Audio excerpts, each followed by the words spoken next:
All right, everyone. Welcome again to another episode of the Big Questions with Big John. I'm your host, Big John, and today we welcome onto the show a comedian, actor, author, advocate. He's a Renaissance man of sorts. Let's welcome Matt Nagin to the show. Wow, John, thank you very much for that introduction. Yeah, man, I know how to bring a comic on stage. Let me take a second, though, and let me read Matt's bio for everyone. As I mentioned, Matt is a comedian and author who has published 4 books. He's appeared on 2 reality shows, acted in numerous TV and film projects, and of course, he performs stand-up, which he has done in 7 countries. Matt also likes to help others. You know, that's one of the things we're going to touch on.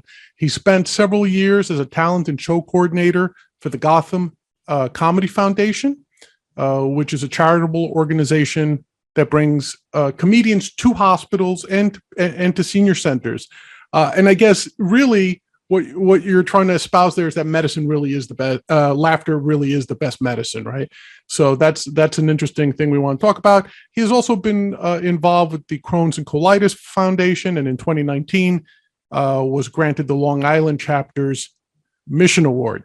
So I'll say it sounds like he's a fellow New Yorker. So let's get on with talking to Matt. So Matt, let's start out a little bit with tell me about your background. Well, when you said a fellow New Yorker, I am a New Yorker, but I live in Alabama now. So that's so you're an expat New Yorker. I guess you could say that. I do come back and forth and that sort of thing. Okay. Right now, I'm located here in Montgomery. Oh, fair enough. Okay. But I'll be back in the New York area later in September, in the beginning of October. Cool, excellent. So, where are you originally from? Were you from New York City or just the greater state of New York?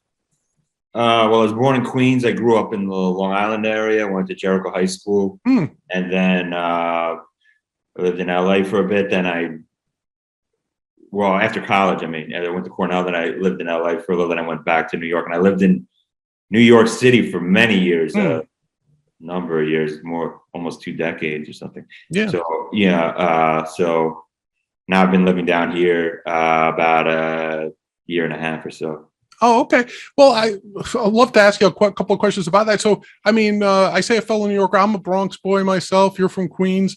So definitely within the 5 boroughs. I could just tell by watching some of your YouTube work and just the way you carry yourself, you definitely have a New York sort of vibe to you. So that without a doubt, and who would have thought that a New Yorker, an acerbic New Yorker becoming a stand-up comedian? It's never happened before. Never, especially a Jewish New Yorker. There you go. It never happens. You're a rarity among rarity. But it's like a diamond needle in a haystack. But down here in Alabama, I actually am a little bit of fish out of water. So yeah, you must be a little comedic fodder there. You must be like a UFO sighting down there. I kind of figured there's not too many New York Jewish guys running around Montgomery right about these days, right? There isn't. There's one shul, but actually there is in the whole city area. But I haven't encountered many people of the Hebrew persuasion. Unless you're out hunting or something and they see someone with horns, they may start firing. But not hunting Jews, I hope. No, that's what I'm talking about. Yeah. They can't distinguish between, deer and Jews down here. It's funny you mentioned that. And it's funny. Maybe 10, 15 years ago, we had a woman who worked with my son. He's a special needs student. We had a woman work with my son, and she was originally from the Midwest, corn-fed, stereotypical Midwestern woman. And when she moved to Queens, after to pursue her career, it was hilarious because one of the first times she came over to the house, she said to me, she goes, "Did you know that Jewish people go to church on Saturdays?"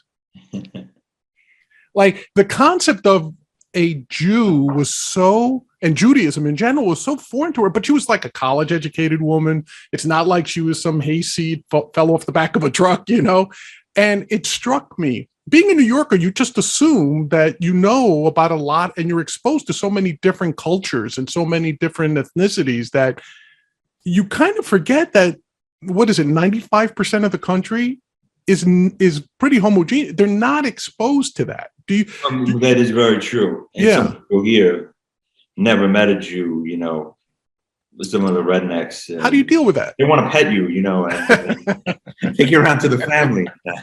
Do they take selfies with you, but don't touch them, kids? Right. Be careful. Be careful. He's going to boil the Christian blood. There you go, and drink it on weekends. Yeah. So, all right. What is that? Elders of Zion. You know that book? Which one? Good. Elders of Zion. See, I'm encouraging the anti-Semites to come to that show. It's up there with Mein Kampf as a classic tract in okay. the Jew-hating field, which we have to keep up on. We have to know where our enemy is. So, so that's like why I'm on stage. I always got to watch out in case there's a sniper. Because you say the wrong joke, you got to be quick at least. Yeah, I've always said I have the heart of a comedian, but I don't have the temperament of a comedian. Meaning that I love the art form, I love the personality of a stand-up. I'd like to think that, I very dabbled. Literally, I'm a dabbler in written comedy. I've written for shows and stuff, but as a stand-up, I would be terrified to get on stage. I just don't have the temperament for it. I've always wondered, like, how do you deal with that? How do you deal with speaking your mind? Yet the very real danger that somebody in the audience might just run up on stage and beat the crap. I mean, we saw the famous incident with Chappelle. We saw Will Smith slap Chris Rock. There's been these other incidents that if you go on YouTube, if you just type in slaps comedian or something, you'll find a couple of videos of Stan. How do you deal with that temperamentally? How is that something that, or does it never enter your head? Like you've done it long enough now that it's ever present, especially if you're walking that tightrope. That tightrope, and I've had those incidents. Someone bum rushes the stage or drunk. Right. There's always been pretty much every comic has had at least one or someone throws something at you or various things. It's a risk. It's kind of like hazards of the trade. Yeah, you try not to think about it, but that's almost part of the game. But I mean, it's rare. It's rare. A heckle is more common. Right. It doesn't happen that often, but especially in today's climate, all bets are off. You're entering the lion's den. Yeah. And if someone's drunk enough, and usually the irony is what the interesting part is that people aren't usually offended by what you think they will be offended. Like you can do a 9/11 joke and it goes over fine, and then you do a joke about being cruel to a puppy. And then, I saw this once at a show in the world. How can you say that about puppies? How can you do that? It was obviously a fictional thing that the comic was doing. He was describing how he went to strangle a puppy. It's like, and she got up and this is wrong, animal cruelty. And she didn't understand that it was a joke. It was a bit. Yeah. He worked in the pet store and he was describing how they were driving him crazy. And so you never know what will push people like over the edge. And it's usually not, it's something that triggers them in their personal life. It's not like something necessarily objectively that is that bad. Right. So, but I've got the feeling, just an observer of the human condition, so to speak, that over the years, it seems to me like people are more, and I hate using this word, triggered, obviously. But I remember coming up back in the 90s in New York, back in the 80s, that's how old I am, right? Going to nightclubs, going to comedy clubs in New York, you did not enter a comedy club with the expectation of getting offended. You went in there with the expectation of being entertained, of laughing, of having a good time. And I contrast the comedy boom of the 80s, say when Kinison and say Andrew Dice Clay and Lenny Clark and those guys, they were all out there. Do you think right now they would even stand a chance? I mean, we saw a little bit of that pushback in the mid to late 90s, but I don't think it was as almost prevalent as it is now. Do you agree with that? Oh, absolutely. This is the most censored time, but you see it politically as well. In recent American history, let's just say in the last, maybe you have to go back to the 50s. You probably have to go back to the 50s to find an equivalent, at least in my opinion. Right. Like the McCarthy era, and the writers having to sneak scripts because communists. Yeah, the blacklist. Blacklist and all that. You have to go back to that, I think, to find an equivalent to like cancel culture, right, and the repressive atmosphere. I mean, definitely not in the 70s, not like the people you said. I mean, and some of those are my favorite comics, like a Rickles, Tom Rickles, probably on my Mount Rushmore personally. Right. But I think people went into the show knowing, look, he's an equal opportunity offender. Everyone's going to get it. The Puerto Ricans guy's going to get it. The Jewish guy's going to get it. Every single race and creed, the Chinese guy is going to get it. And it's a joke. And everyone knew it was a joke. He's not a raging anti-Semite. He's not leaving there and going to a Klan rally. Anyway, he wouldn't survive as a Jew. He wouldn't. Right. He's not. If you still watch those Dean Martin roasts, it was everybody knew. Unbelievable. Sammy Davis knew it was a joke. Everyone knew. They had a sort of tongue-in-cheek thing, and people just let it slide. Now that's not the climate anymore. I mean, it does. There is an element of that still, that people let it slide. There's this roast. There's everything, but it's a little bit of a different atmosphere where. Yeah. So that it, Do you feel that social media has made it work? So because I'm struggling a little bit, to your point, the 70s, like you look at some of those roasts, unbelievable, right? Some of the greatest comedic minds probably ever at those roasts, all just having a good time. And obviously you could speak to this better than I, but I doubt there's anything one comedian enjoys more than crapping on another comedian. It seems to me like that's your national pastime for you guys, as a profession, right? If you go down to the Cellar in New York or something, there's the mythological table where, all those acerbic New York comedians would sit and just destroy one another. And there was a rite of passage. You'll listen to Patrice O'Neill or Kevin Hart or Bill Burr or any of these guys, Colin Quinn, and they'll tell you, hey, you had to take your lumps. And that's how you proved your mettle, right? If you could keep up with the quickest wits there, right? But even going back to, like, when you look at Lenny Bruce and you hear about what Lenny Bruce did for comedy, for society, he was persecuted for language. But I also look at some of the comedians at the time, and within the confines of language, they were still pretty edgy. Like if you listen to Dan Carlin, even with Burns and Carlin, or even, they were still, Carlin, right? Huh? You mean George Carlin? Or? George Carlin, and then when he was still part with Burns, but even after they split up, they were very anti-establishment.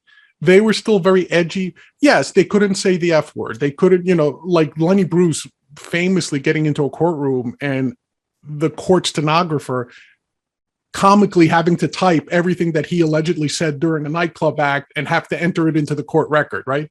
Your Honor, he said sea sucker, and Your Honor, he said mother effer. He said mother effer. Yeah, he said mother effer. And Lenny Bruce said, you guys have said it about 100 times more than I ever said it in that nightclub act, right?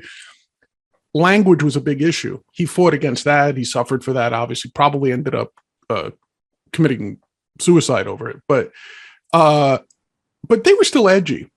I think what's happened, and it's hard to pinpoint, but I'm going to say around the mid-90s now, is that people think they have a constitutional right to not be offended. That, they think free speech is free until it's offensive. Then it's not free speech anymore. Do you find that? Like, I know certain comedians have said, we refuse to go to college campuses anymore. I know Seinfeld said, I won't play any more college campuses. I think Bill Maher said, I'm not going to any more college campuses. I mean, do you work college campuses? Or I've done a few of them. Yeah. I would to be perfectly frank, I've done less gigs since I moved down here. When I go up north, I do more because I have other interests I've been doing, like writing books and various other things. But I'm doing some. But in terms of, I've done some colleges, and no, I find everything they're saying is accurate. Look, let's start with this. Any comedian who does not completely respect free speech in the full context of free speech loses my respect. And then there's a lot of them, unfortunately, and I don't understand it personally. I'm a true free speech advocate, meaning in like the literal sense of the term, people that you despise should still be allowed to say what they say. If you don't like it, turn off the station. That's just common sense. That's fine. You can. I don't think it should be forced down your throat, but you can turn it off, or you can walk out, or whatever. But you can't control someone else's speech, because first of all, it hinders the discourse. Okay, it hinders the artistic creativity, because you have to fail and fall on your head to come up with something good. And it's anti-American. It's anti-everything is about. So no, I'm for true free speech.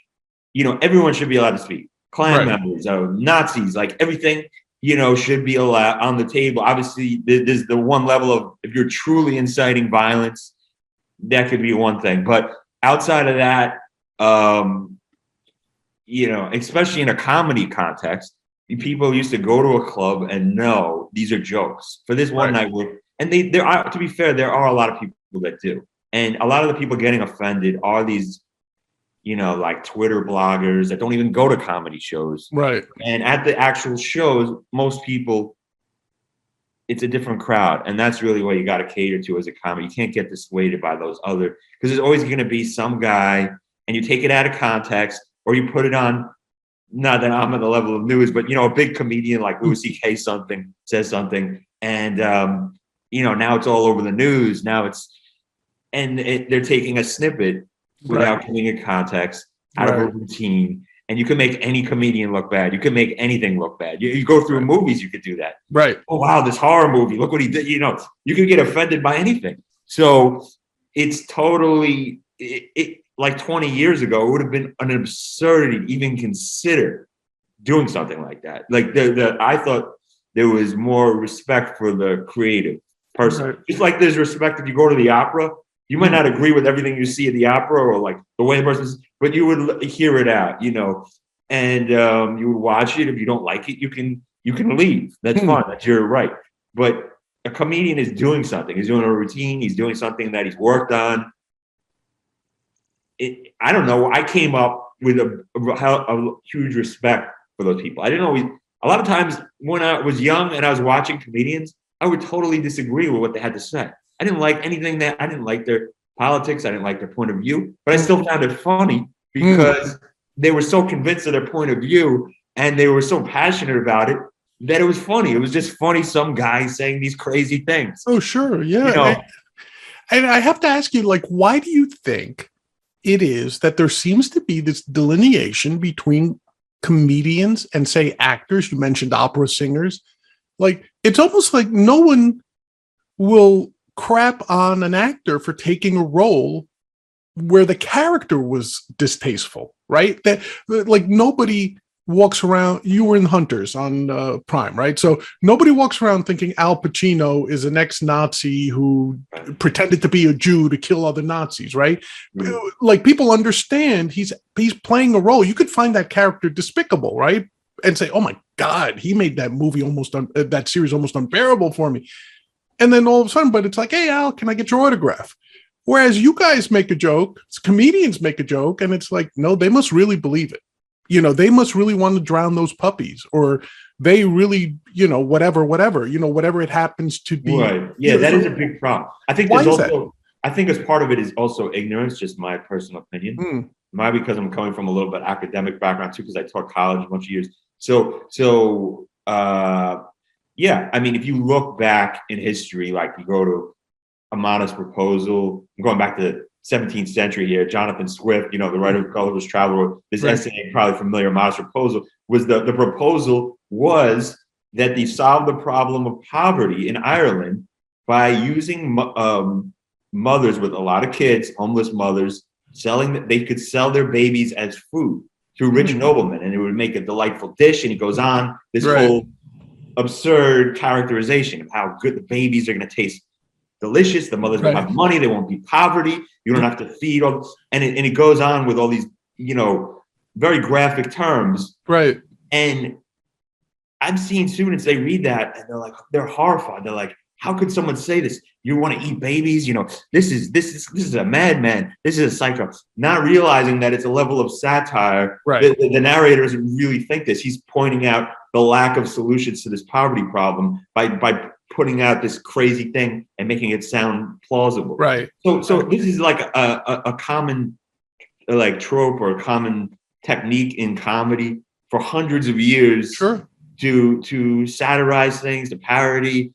You know, people see it. Well, somehow it digests easier in like South Park or something. You know, they'll see some crazy thing and they're like, oh, it's only a cartoon. But somehow I don't know what it is, for stand-up, people really take it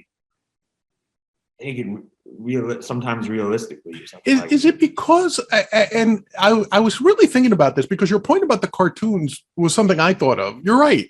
South Park does these crazy things, right? It's a cartoon. You know, same thing with Beavis and Butthead or whatever, you know, Ren and Stimpy. Didn't matter, right? The point is that people saw it and they were like, oh, it's not real because it's obvious it's just pictures.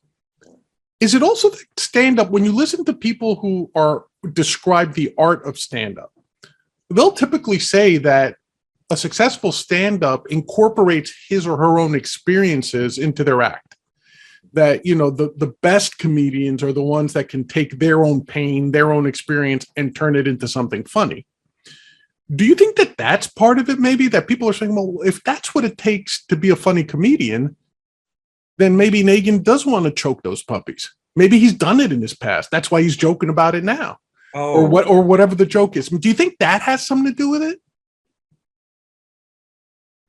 I don't think so, but it's, I mean, it's possible. Anything is possible. I think the key thing is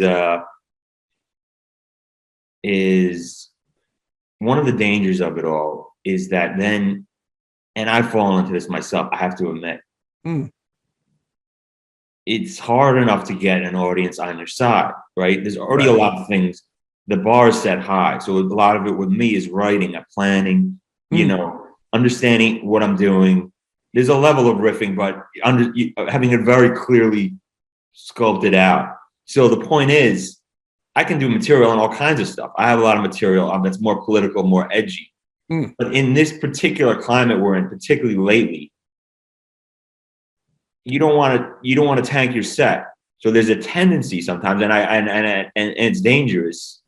I'm trying to work against it, but if I have 20 different topics, 20 different jokes, I may go with ones that are still funny, but they're not going to offend anybody because everyone's together.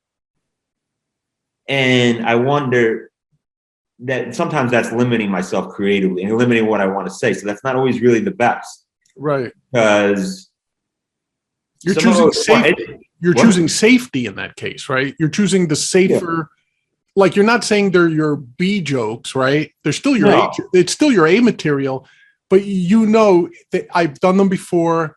Nobody's really objected. And so I'm going to stick to those for tonight, say, or whatever. Even if I haven't done them, you can pretty much tell, you know, I'm doing this a long time. I can know which jokes are going to divide more of the audience. It also depends where you're playing, what the audience is. There's a lot of factors involved. But, and of course, every comedian, once you start getting them on your side, you can push it a little more. That's like a common thing. But the point is, the environment is a little more toxic now, I think, or a little more dangerous. And so sometimes comedians just, they don't want to deal with it. And they'll just do topics, which still will get, it doesn't mean they're bad topics. It's just, they won't touch some issues, which also need to be touched because they're important too. So that there's the rub. And it's a hyper competitive environment. You only have so much time. So that if you're doing an hour, it's a little different. When I went to Edinburgh, I was doing an hour a night, and then I did like 24 nights. So if you're doing a really long set, but a lot of the spots in New York, it's like 10 minutes, 8 minutes. It's a lot easier if you're doing an hour. Of course, you can push it more, but you don't want to lose them. If I lose them, if I have someone screaming stuff on minute 4.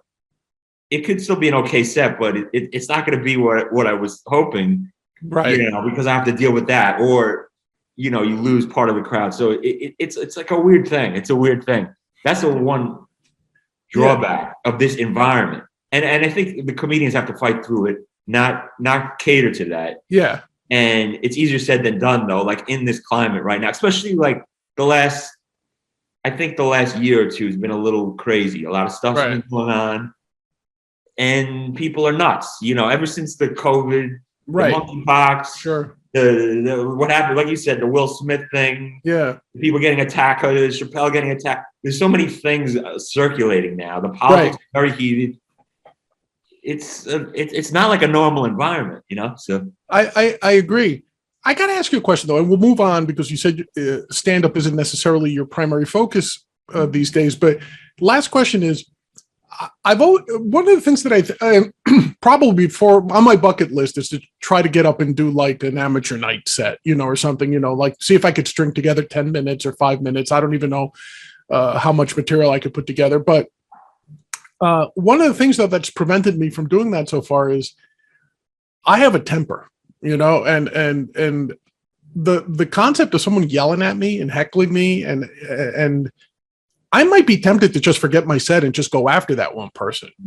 And in listening to other comedians doing interviews saying like, well, we handle hecklers in this way. Some have said like, hey, we've got like 10 or 12 catch-all responses for hecklers that we just memorize and we just rattle them off as needed.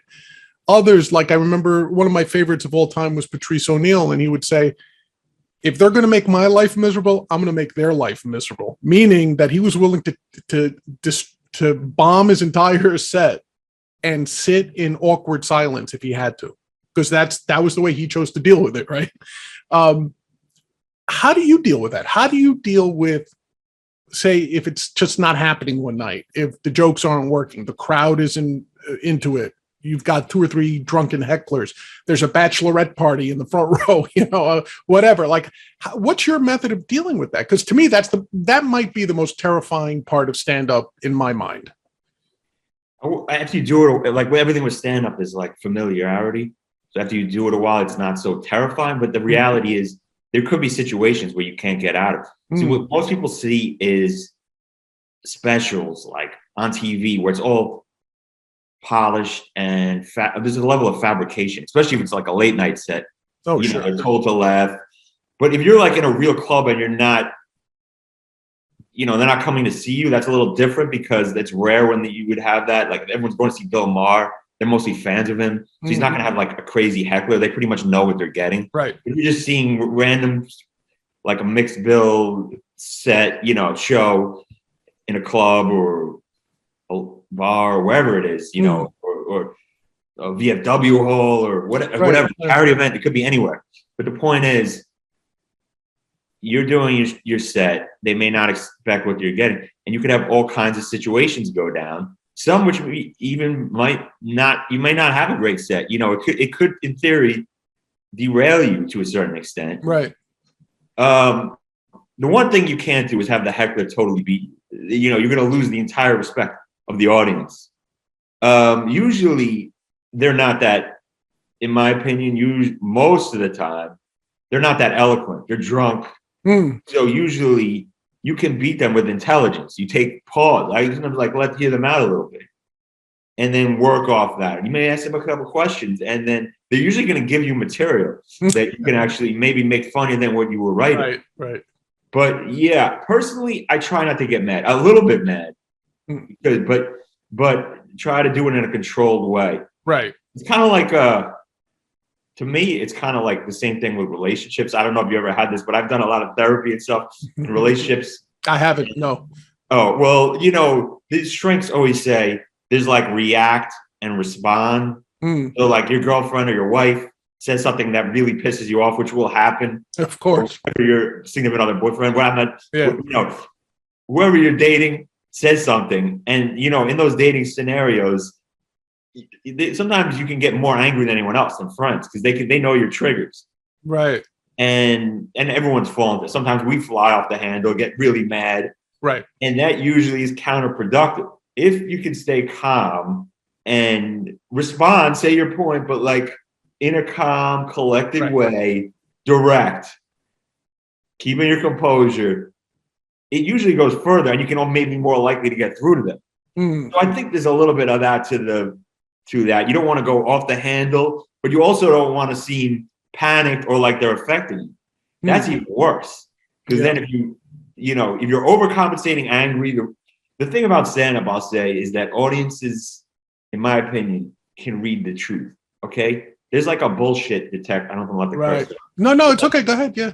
There's like like the Hemingway quote. He says like the most important thing a writer should have is a constant built-in shit detector. I don't know if you ever heard that quote.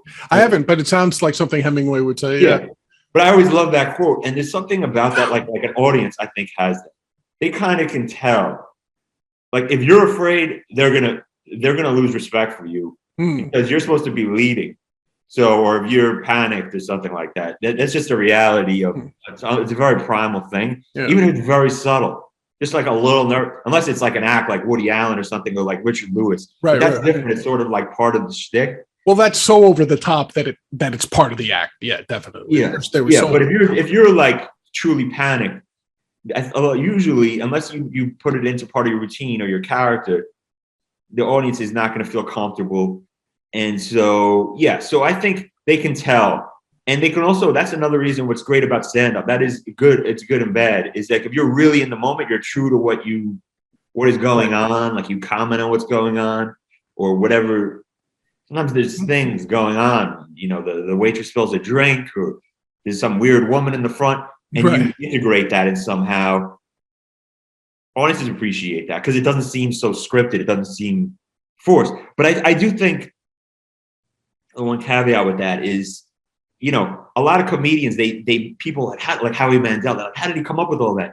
Yeah, because he basically did something similar, like Rickles. It's not like he did that exact thing, but there is a level of, like, even me, I have a lot of lines that I can say. It's not like I'm writing them down, like say this there, but you've been doing it so long that you sort of can go to that line or that line. And it sort of comes out naturally sometimes. Right. Yeah. No, that's good. Listen, I love talking to stand-ups because I am truly in love with the craft. Like I said, I'm not a stand-up comedian. I'm not even pretending to be one, but I just admire and love the craft so much. So any chance I get to talk to a stand-up about their craft, I truly enjoy it. And thank you for taking the time to do that. Sure. You mentioned that your stand-up isn't your primary focus right now. You still get out and do it on occasion. What is your primary focus right now? Well, I've been writing these books. I'd probably say creatively, doing a little acting still, but I'm trying to do more of that back in that. And these books, I'd say, would be my primary. I have 2 novels, and one, they both have a comedic element. And then there's, it's not really a memoir, but it's like comedic essays, and then a book of stories. And I have a lot of writing that's published over the years. And yeah, I think I'm like, if I was to say one thing, I'm primarily a writer, but I got into all the other things as a result of writing. Kind of, stand-up is for some are just like actors and like improvising, like doing a million characters. For some stand-up, some are more writers, some are more actors. I'd say I fall more into the writer category, but that doesn't mean I don't improvise on stage, because I do actually, but writing, I'd say, is like my number one passion. It's with writing comedy, there's only so much of a market. So that's how I got part of how I got into stand-up. How many people, not as many people read today, but it's like a love of mine.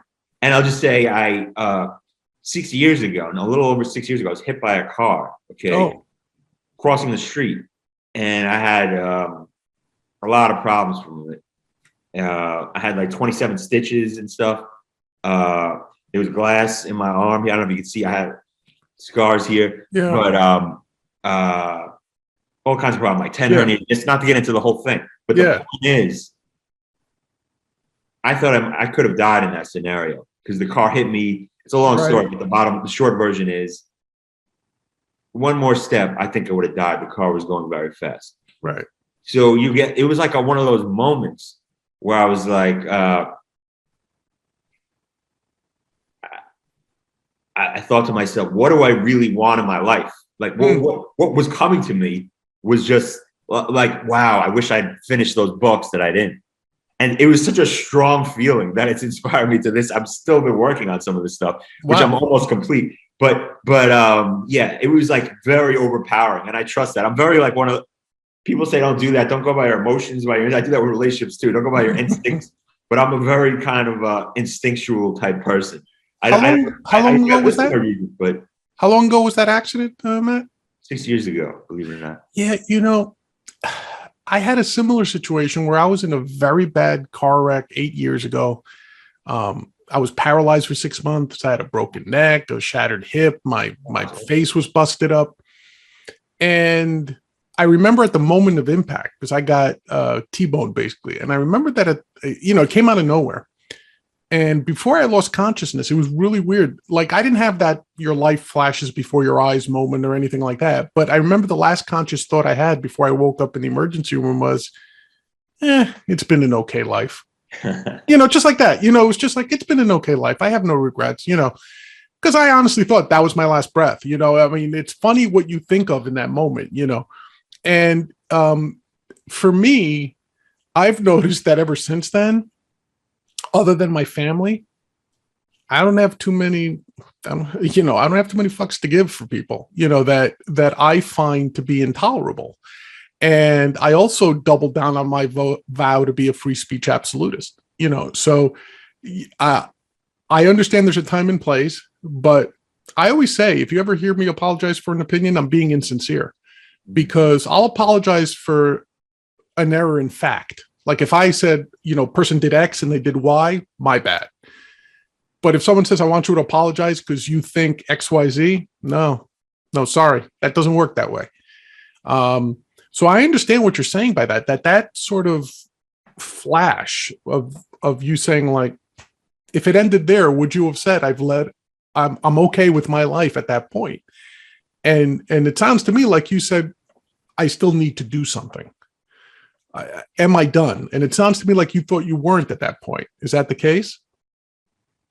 Yeah, it's hard to explain without getting, the short version is like, from a practical sense, there was other things I could have done. Right. It would probably more focus, would get me more, for example, get me more known, get me more success, outward trappings of success, maybe more possibly, more acting parts, more comedy, more whatever, all those kinds of things that people want to do in the entertainment.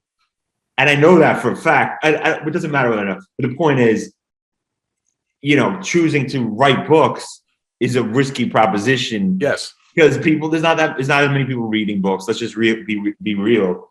It's a smaller market. Right.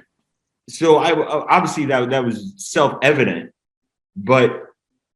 and I didn't give up the others. I'm just saying that became, the feeling was so strong that I couldn't ignore it. It doesn't matter about any other practical thing. Right. I wouldn't be fulfilled. And even now, every time I'm working on this and I'm getting some of it done, there's a sense of fulfillment, of happiness that I don't think I would have, no matter how much success. I could be Louis C.K. touring, to thousand, Yeah. It has to be. And what is that guy that said, be careful you climb the ladder of success because it could be hanging off the wrong wall? You know what I mean? I was going to say, I thought you were going to go down the path of be careful what you ask for because you might get it.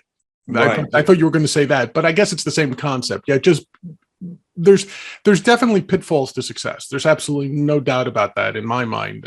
In any, not just in entertainment, I think in any endeavor, like when I was on Wall Street, I was all in. I was like, I was on Wall Street during those Wolf of Wall Street days, and yeah, I was making a lot of money, but guess what? A couple of wrong turns and I'd be one of those guys with a coke OD or ending up in jail or something like that. I saw it happen to a lot of good, smart people. They just got caught up in that success, and then they ended up on the wrong side of it. What was that? Did you work at Stratton Oakmont? No, I missed out on that one. but believe it or not, a lot of us who saw the movie, The Wolf of Wall Street with DiCaprio, that wasn't too far from reality. Not necessarily Stratton Oakmont, but the what was attendant to that sort of environment where you had a lot of young alpha males with a lot of cash to dispose of very quickly. And that was never a good recipe for temperament. You know what I mean? It was always like, how many hookers can we pack into the office? And how big it wasn't your salary, it was your expense account. How big was your expense account? Because that was the true sign of value. Like, what do you mean? I need a counter signature for anything over $100,000? Yeah, you're nothing. I got mine up to $500,000 without a counter signature or whatever, right? When I started out, they were like, oh, here's your limit. It's $5,000. I'm 24. What 5K? That's fantastic. I never dropped $5K on the dinner. Right. You know what I mean? And then, as you went up the ladder, that $5K. So it wasn't the salary necessarily. It was like, how much did they trust you that they knew you weren't spending on business? That was almost like an IRS tax-free bonus you were getting, right? Because it was just like, so, but I get it.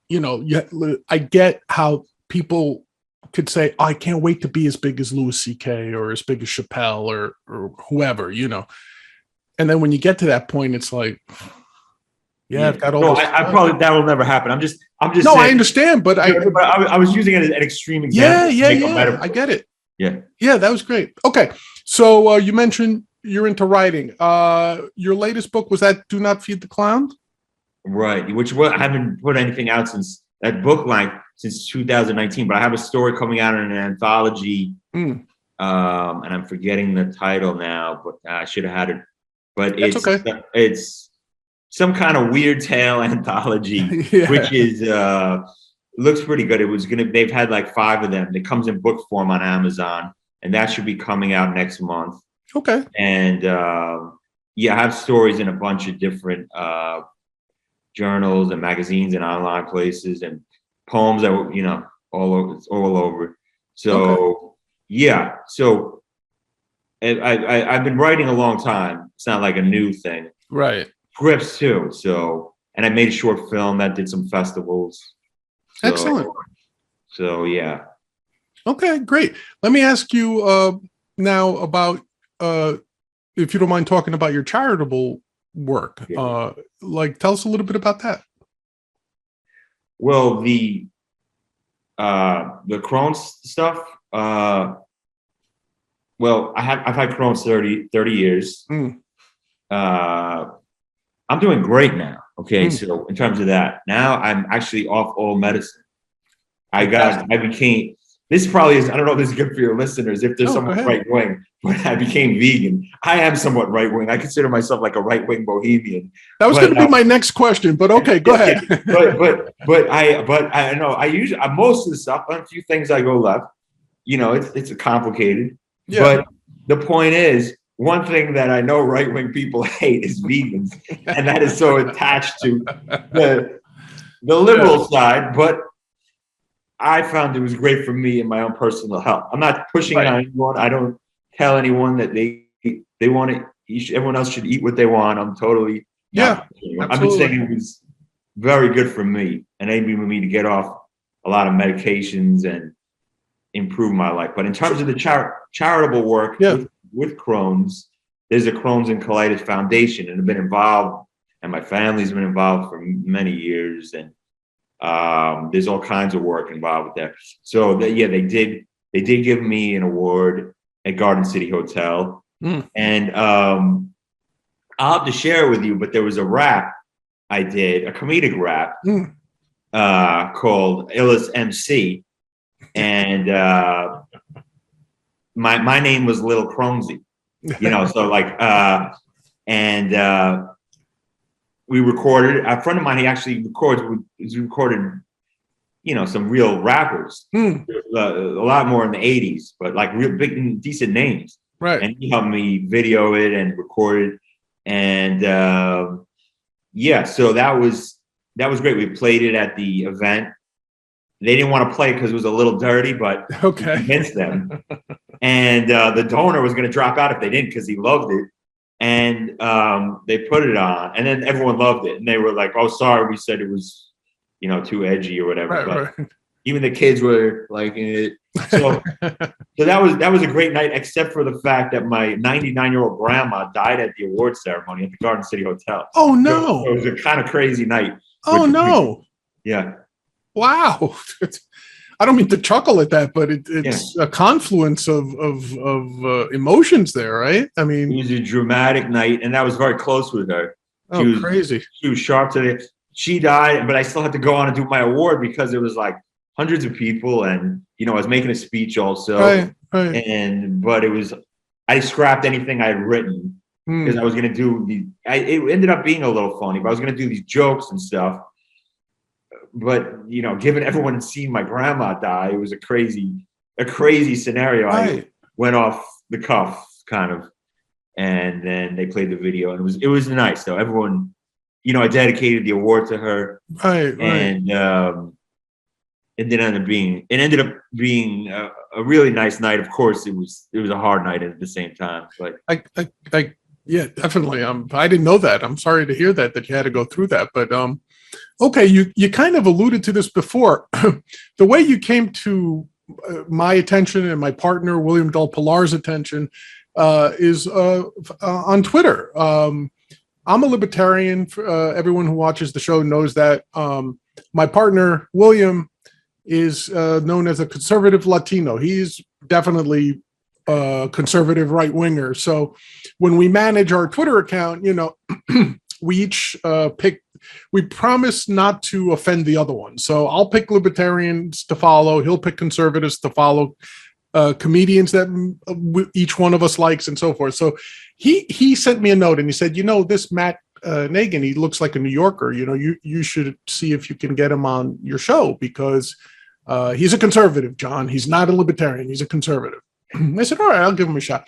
But in going through your Twitter feed, I have to ask you, see, now I'm not, and I hope I'm not going to be offending you here, but are you more conservative leaning, or are you more, I kind of love the way Trump upset the apple cart, so I'm a quote Trump conservative in the sense that I may not have been what people might refer to as a traditional conservative until Trump came along, or okay, but basically with me, I'll just lay it out. Yeah. So I was always liberal, if anything. I mean, if you go back, okay, so I think it's hard to say where I fall because I'm all over the spectrum. Some of the things I would be, I would say if you went back to like a 60s liberal, if you believed in that, there's some of those aspects that I would like and some conservative aspects. Like, for example, 60s liberal free speech, which I thought was total free speech, right? Tolerance of everybody and total free speech. You could disagree, but they could speak. That's where I fall in free speech. Now that's become right wing, so I'm right wing.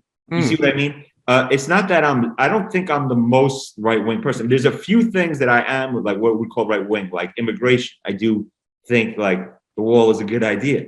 Or at least having some kind of border control is smart. So it depends on the issue. Okay, that's where it gets very complicated. Like abortion, I happen to be pro-choice. Guns, I can go either way. I'm kind of open-ended on it.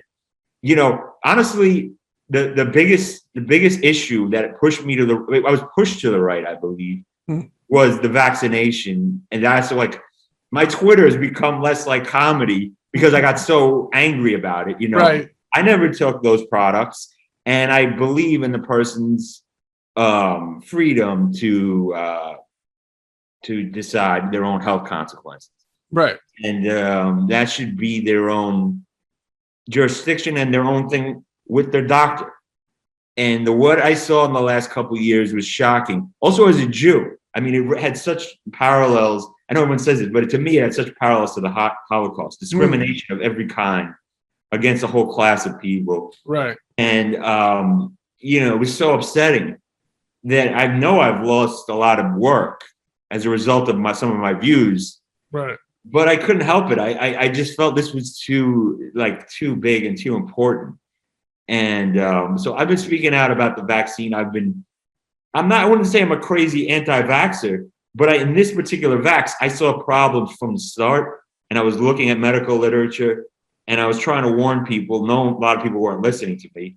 I still have issues with a lot of people, but yeah, that was like my Fort Alamo or something. I was going to say that was your tipping point, right? It was, that was my tipping point. Yeah, and other things now too. I don't like, with the liberal side, and there's enough there that I guess I probably am more libertarian than conservative, to be honest with you. Okay, I'm somewhere in the middle. I'm somewhere in the middle because I am on some social issues kind of liberal. So I actually, if you had to characterize me, I'd probably say libertarian, but I don't put a name on it. Yeah. Well, it's interesting because it sounds to me like, first of all, don't feel like you're alone. A lot of us feel the way you do when it comes that the issues you supported are the same issues. You haven't changed. The world around you's changed, right?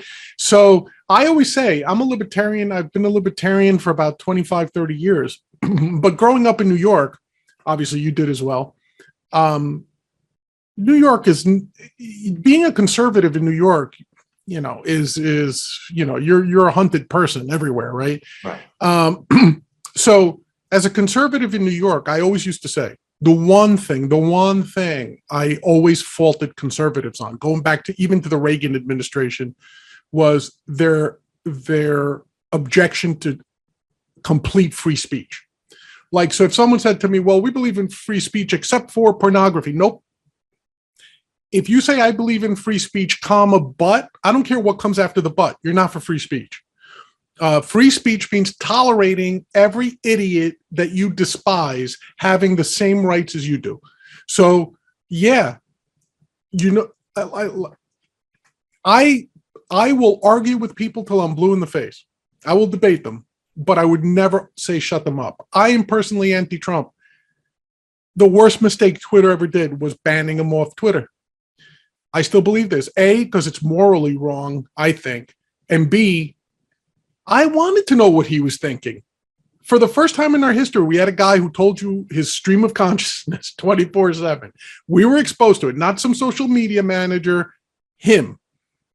Why would you want to deny the public that access? To me.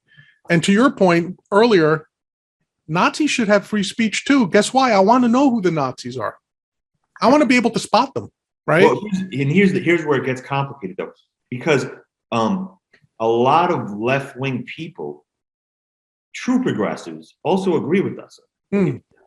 So there's left and right. This is where it gets really complicated. Yeah, some of them do go like a Naomi Wolf goes on Bannon, but it's not just like, it's like even like a Gary Null will play clips. I don't know if you follow him because I listen to it. I'm into his health stuff, but he'll play clips from Tucker, or Jimmy Dore is very left. I was going to say Jimmy Dore is probably the most vocal, who I always considered leftist liberal, even Bill Maher to some extent, even though I think he's more of a contrarian. But, Jimmy Dore is like, wait, are we trying to beat the right from the right now? I thought that was a great line. Like, as liberals, are we trying to outright the right, like with this censorship and triggers and safe spaces and whatnot? Because it's not only that, it's the left has lost their integrity, in my opinion.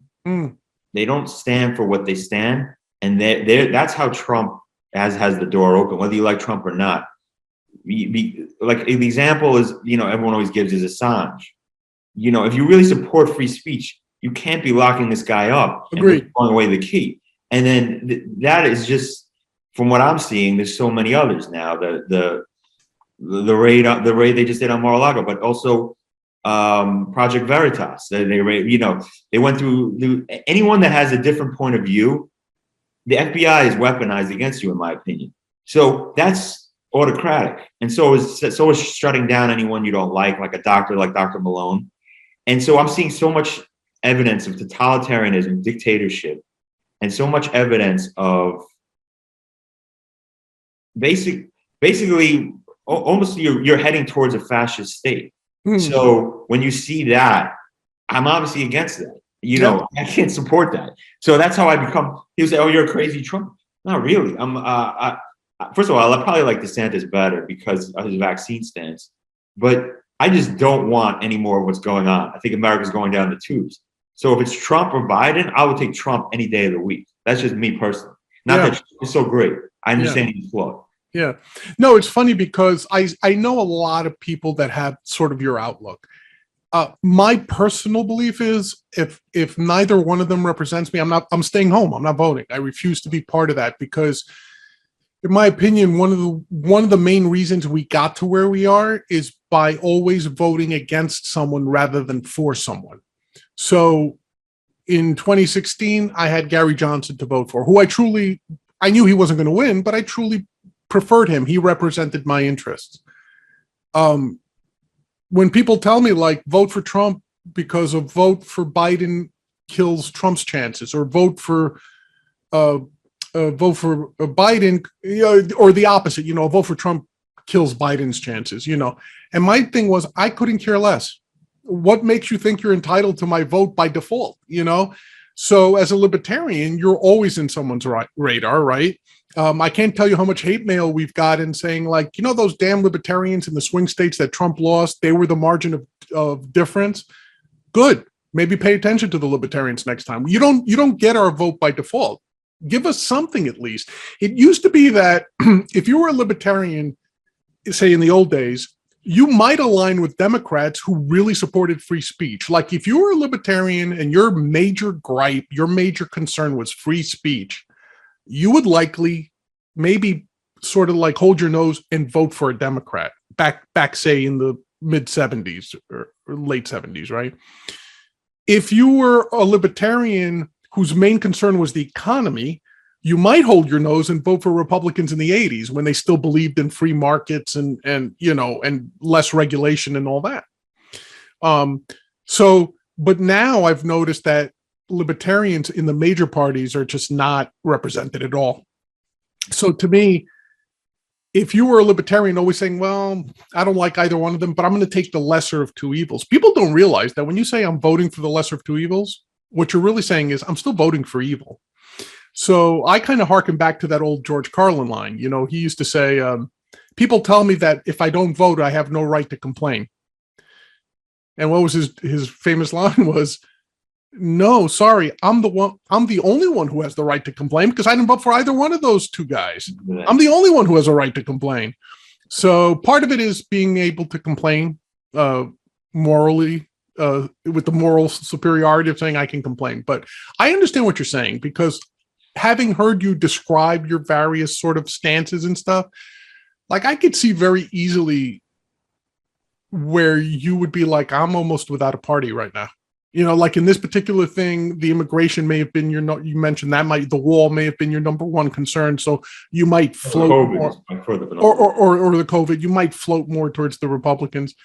No, I hear what you're saying. And then you make some good points. And my friend feels like you do. He says we need to have vote third party, vote. There has to be kind of like a groundswell and another third option because the two options are defunct. Yeah, there are different philosophies on this. Sure. But my philosophy on that is just I'm looking at a train wreck. I don't even know if America, but what I really see is there may not be America in 2 years. So if another 4 years, I think the country could be down the tubes completely. So I'm just trying to see if the country can survive. I don't know if I'm going to even stay here. So right. You know what I'm saying? Because I think that I really think it's that bad. So that's how I get to taking the lesser of two evils. Although I do hear your point. I am supporting something that you may have a higher ethics than me. Actually, you're probably the better person because you're standing by your principles and you're saying, this isn't really what I want. Let me vote for what I really want, and that is the only way to ever change to a third party. So there is a good argument to be made for that. I mean, I certainly understand because I've had family members, who in 2016 came up to me and said, "You got to vote for Trump. Hillary Clinton is the worst evil we've ever seen in this country." And I remember saying to myself, well, I understand your point of view. I think it's short-sighted. I think you haven't studied history if you think Hillary Clinton is the worst possible candidate we've ever had. on either side of the fence. But okay, I understand your point. But then to see them, people who I knew were what we used to call like Barry Goldwater conservatives or Ronald Reagan conservatives, 2 years in, come and tell me Trump is just like those two guys.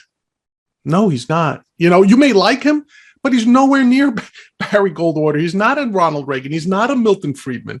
Why are you distorting your reality? You know what I'm saying? It's almost like then when 2020 came around, all of a sudden Joe Biden was the worst candidate ever, and he was the greatest evil. And of course, on the left, it was the same thing. I'm not trying to pin this on Republicans necessarily, because I can't tell you how many of my Democrat friends, being in New York, 9 out of 10 of my friends are leftists, right? Oh, John, please don't vote Libertarian. We got to make sure no Trumpers get into office. Sorry, I'm not one of those guys either. You know what I mean? So to me, it's just much like our car accidents. It was just a lightning bolt that hit me after Papa Bush got elected. Right. And after seeing, you know, how he moved away from the Reagan Revolution, which had its own problems. I'm not in any way saying Reagan was perfect, you know, but he at least showed us a different way. He brought in some people like Milton Friedman to advise him that I thought were true libertarians, and they could really talk about free markets and stuff. But ever since then, I said, you know what? And then when Romney was a Republican candidate, I'm like, I used to call him a white Barack Obama. I really saw no substantial difference between the two, except one was black and from the inner city, and the other one was a Tony white guy. So I think that's the problem. I think the problem is people are just settling. They just would rather vote against someone than vote for someone. I don't consider it a matter of ethics, quite honestly. I mean, I appreciate you saying that, but I just think it's more just I came to that insight. So if it helps someone to hear my insight, great. If it doesn't, hey, I'm an asshole. You know, it's like I'm just somebody on the podcast. So, all right, Matt, let's wrap this up. You've been very generous with your time. Now we're at the part of the show where I ask you silly questions. So there's no right or wrong answers to these. It's just whatever comes into your head. So the first one, person who most inspired you, and you could take that any way you want, living, dead, in any sort of field. Who do you consider the most inspirational person?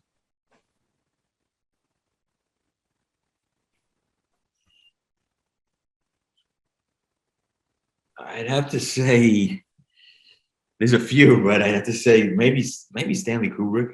Okay, Kubrick. Okay, you could give me 2 or 3. It's okay. Kubrick. Anybody else? You want me to go into why, or just say the names? Anything you're comfortable with, man. Free flow show. Okay. Yeah, I'd say like some of the creative artists that like Bukowski, Kubrick, Woody Allen, Don Rickles. Those would be. Trying to think who else. Yeah, maybe a Hemingway or someone like that. Okay. Those would be up there on my Mount Rushmore. Okay. Various reasons, but that's a whole other story. Who would you say was your favorite comedian that out of the bunch that you mentioned? I know you mentioned Woody Allen, you mentioned Don Rickles. Yeah, no, I would say like for fun to watch, just like I enjoyed what was Rickles. Just if you just see him doing panel, he was always funny, always something different. Just right. Like it was just laid back. In terms of like greatest comedian, I'd probably say just like craft and everything would be like Carlin. But he didn't make me laugh as much as like a Rickles. Like the ones that made me laugh the most were probably like Rickles, Jackie Mason. At least when first time I saw Rodney Dangerfield and maybe like a Gilbert Gottfried. Oh yeah. So those are all like people that are kind of a little weird or just different. And those were my funniest to just enjoy. Just like you know, there's nothing better. I know because a lot of the guys you mentioned are among my favorites as well. And I mean, I was so saddened to see that Gilbert passed away recently. And I was lucky because I had never seen him do stand up live. And I think 3 or 4 months before he passed away, I caught him at Caroline's in New York. And I at least said to myself, okay, at least I could say I saw Gilbert live. Unfortunately. I never like worked with him personally, but I actually did when I was younger to go see him at Caroline's too. And then I was talking to him after, and I bought his DVD to support him, and I was telling him about myself, and then he signed my DVD. He says, "To another money hungry Christ killer." That's a great Gilbert line. You gotta love that. Funny line, you know, and I still had that. It was a nice thing to look at, you know, like when he died and stuff. Yeah, that's a great line. Yeah, and it shows you what kind of crazy good comedian he was, who was outside the box too. That's the other thing. And literally, you wouldn't go to Gilbert for insights. Like you mentioned, Carlin. Carlin was a wordsmith. He was always socially aware. Pryor was socially aware. I don't think Gilbert, you could ever hang that description on him. I don't think you ever walked away from a Gilbert Gottfried set going, that made me think. No, what he did was he made you laugh, and he made you laugh hard, and he was unapologetic. I love it. You also mentioned Woody Allen. I bet you not too many people alive today would ever think of Woody Allen as a stand-up. They probably think of him as a director, an actor, a comedic actor. But if you go back and listen to some of those records from the early mid 60s, maybe, I'm guessing that's the time frame, hilarious stuff. I mean, his whole bit about the ending up at the country club, and the joke was on them because he's Jewish and it's a restricted club. I mean, it was like a half-hour joke that ended up with that punchline. Amazingly great stand-up. I don't think he gets enough credit as a stand-up, not necessarily as an actor. Okay. He had so many great lines. Yeah. He said something like the last time I was inside a woman, it was the Statue of Liberty. So he was a great writer, and he wrote jokes for all these people in the Post, and not the Post, but in something like that, various newspapers and various, you know, people would have like witty gags that celebrities would say. That's like how he got started. It was in his memoir, Apropos of Nothing, which was fantastic, by the way. Okay. But I think he's for me one of the reasons he's so, not just his stand-up, which I have watched, but and his albums and all that, but it was more for his, you know, he liked writing, which I like too. He wrote his humor writing, which I always really enjoyed. Then he did stand-up, and then he did films, and he did acting. He did everything basically, plays, and then he just had a kind of like educated New York Jewish, like there were so many things that I had in common with him, that I felt like if anyone was an influence in my life, it was him, to try to actually do this craziness. Because I've seen all his movies, and I always so admired his movies, and I know there's some scandals and everything like that, but he just, like, as a pure artist, he to me, he's one of the greatest, and just on his consistency too. Just if he did that, I mean, who else makes great movies for, you know, like 45 years? Every year makes like a fantastic movie. It's unheard of. I agree with you. It's purist kind of. Maybe Charlie Chaplin, but I agree with you. I think he doesn't. I think as a filmmaker, he gets all the credit he deserves. I think as a stand-up, not anywhere near what he deserves. Okay, final question. Being a Jewish man originally from New York, where do we get the best Chinese food in New York? I'm trying to think. I mean, I guess if you want the highest quality, I'd say you either go to, you know, Chinatown. I can't remember the name of it. We used to go to Dim Sum. I can't remember the name of the place because it was Chinese letters, but they were Flushing, because that's where it's like authentic. That's where my dad used to take me down there, and I think to Flushing or to Mott Street? Both Flushing or down on Mott Street, because you're getting the authentic. You get it. I forgot the name of the place, but they would have like Cantonese. There's one good place in Chinatown off Mott Street there. Right. And man, was it anywhere near the chicken who plays tic-tac-toe on the street? Maybe. I think I know the one you're talking about. Yeah, there was a little off the in the back there. I can't remember. Yep. That, like, if most big urban cities have like a Chinatown, you know, like I know Boston does, obviously San Francisco does, but the one in New York, you walk through, you almost, if you want to get authentic Chinese food, you have to go with someone who speaks the language natively. Because when you walk in and you're like reading the menu in English and everything, they don't give you the good stuff. You know, like you got to order the stuff where you see the 4 Chinese guys around a bowl, each one trying to stab a live fish, you know, trying to eat it while it's still moving. That's the good stuff you want to try, as far as I'm concerned, you know. But all right. Hey, Matt, listen, thank you for joining us today on the show. I hope you had an enjoyable time with us. I really enjoyed talking to you. and keep in touch. And definitely, before we go, give out some plugs. Give us your website. Give us any upcoming books or anything you want to let us know about. Well, thanks so much for having me, John. Yes, you can check out. I'm updating some. I just booked some more shows for when I come into New York later in September and October, and a show or two down here. I'm doing upcoming at a temple in Birmingham. But you can check it all at mattnagin.com, or if you can't know how to spell my last name, just go to the Matty World, matty.com, the Matty World. Okay. But also on Twitter, mnagin, Instagram, Nagin, please. Yeah, if you can go check out my YouTube, I got a lot of videos I'm posting. These fake news stuff, and sorry, giving you my whole vibe. No, that's great. But yeah, and I have some character stuff I'm going to be posting now. So a whole slew of videos and I don't always post my stand-up set because then people know my material, but I'm going to post a little bit, a couple of clips coming up. So yeah, I have some books coming out and stories. So yeah, it's a whole bunch of stuff. Thank you so much for having me on, man, and I look forward to talking with you again. It was really cool. Absolutely. And if you make it back to New York, I'll keep an eye out. Maybe we can meet up at where you'll be doing your gigs. Everyone, that's mattnagin.com, themattyworld.com. We're going to have that up on the website that goes along with this show. So until next time, everyone, catch us again on The Big Questions with Big John.